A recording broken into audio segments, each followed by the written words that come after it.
Tous les thèmes évoqués dans notre paracha portent sur l'après-vie de Sarah. L'acquisition du caveau de Marpella par Avram, pour enterrer Sarah, le mariage d'Yitzhak avec Rivka. C'est à ce moment que Yitzhak seulement se console du décès de sa mère Sarah, puis le mariage d'Avram avec Hagar, et enfin les descendants d'Ishmaël. Pourtant, la paracha s'appelle Haye Sarah, la vie de Sarah. On s'attendrait à ce que le texte de cette paracha évoque les étapes de sa vie, son union avec Avram, l'éducation d'Yitzhak, etc. Or, la paracha ne parle pas de sa vie, mais de sa mort. Toutes les étapes de cette paracha sont post-mortem. Son enterrement, mariage d'Yitzhak, puis celui d'Avram.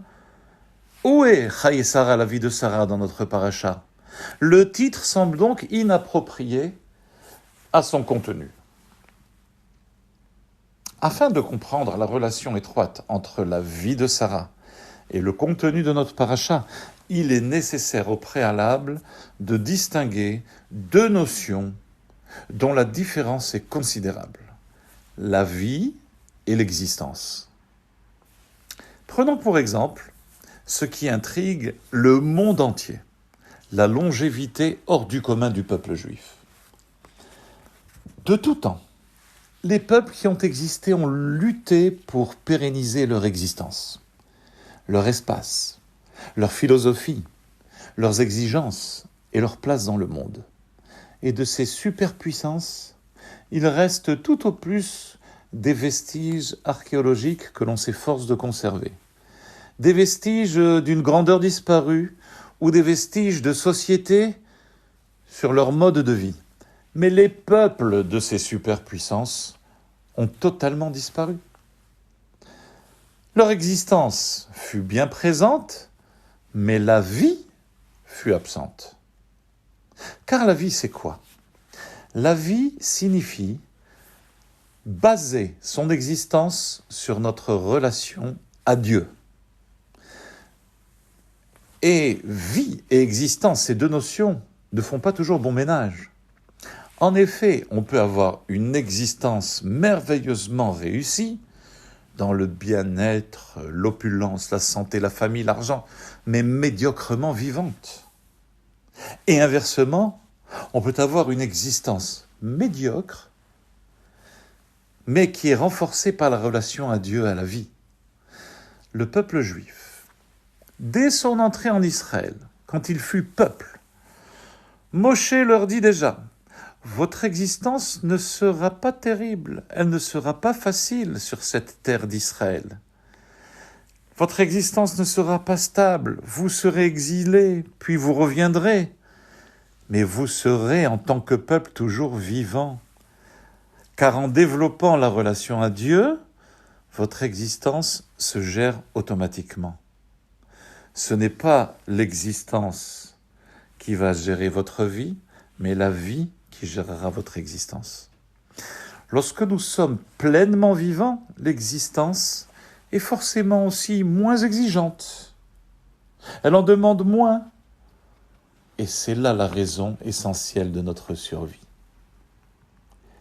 Ainsi, l'héritage que Sarah nous a légué, c'est la vie. Haye Sarah. La relation à Dieu. Là est notre priorité. Et c'est ce qui nous conduit à l'éternité.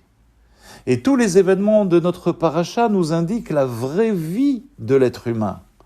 Nous observons dans notre paracha Rivka qui suit la voie de Sarah, et Rashi en rapporte la preuve, du fait que les 3 miracles qui se produisaient du temps de Sarah, de son vivant, la nuée qui était attachée à sa tente, la bénédiction dans son pain, et une lumière continue miraculeusement d'un Shabbat à l'autre Shabbat. Ces miracles furent réactivés après sa mort, car Rivka s'est totalement conformée à la vie de Sarah.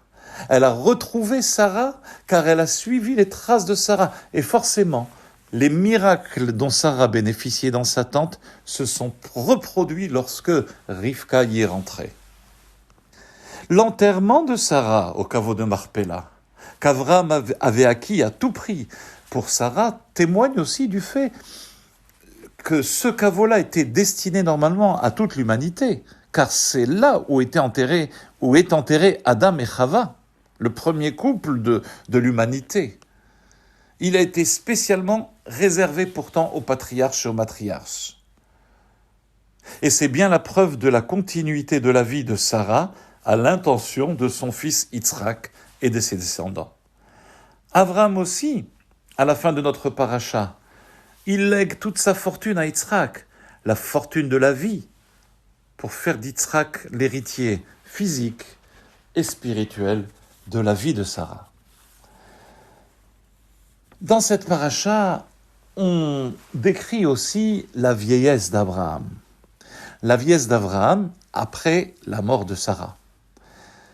Cette vieillesse est introduite par les mots suivants. Ve'Avraham zaken baba yamim. Et Abraham était vieux, il avançait dans les jours. Il y a une redondance flagrante dans ce verset. S'il était vieux, c'est qu'il avançait dans les jours. Cette redondance gêne beaucoup de des commentateurs qui donnent de différentes explications. Mais peut-être devrions-nous lire simplement le texte de manière littérale. Abraham était vieux, Baba Yamim, il entrait dans ses jours. Baba Yamim, il est entré dans ses jours. Abraham était pleinement entré dans ses jours. Il s'est immergé dans la vie. Chaque jour pour lui était important parce qu'il ressentait la vie, la vraie vie. Comme Sarah d'ailleurs, dont la Torah a exprimé de la même façon sa vieillesse avec Abraham, 40 ans plus tôt dans la paracha précédente, où il est dit « Ve'Avraham ve'Sara zekenim ba'im bayamim ». Les mêmes expressions. C'est pas pour nous dire qu'Abraham était encore vieux, car si 40 ans déjà auparavant Abraham était vieux, alors qu'il avait déjà 80, 40 ans plus tard, il ne peut être que vieux. Alors pourquoi la Torah nous dit dans Chaïsara qu'Abraham était vieux? Nous le savions déjà. Mais tous deux étaient entrés dans la vie Baim Bayamim. Et là aussi Abraham Ba Bayamim. Dans la vie, dans une relation de plénitude avec Dieu. Chaque jour était rempli de divinité. De ce fait, leur vieillesse, comme leur mort, sont également de la vie. Même veuf, Abraham partageait encore cette lumière avec Sarah qu'il a partagé toute sa vie, car l'âme ne meurt jamais. Le Hida, Rabbi Haïm David Azoulay, lui aussi qui a vécu donc 4 siècles auparavant, fait remarquer ce que l'on dit à propos du roi David. David Melech Israël, Hay Vekayam. David, le roi d'Israël, vivant et existant. D'abord la vie, Hay Vekayam, la vie avant tout et l'existence après. On l'a déjà dit, ce ne sont pas les années de votre vie qui comptent, mais la vie de vos années. Shabbat Shalom.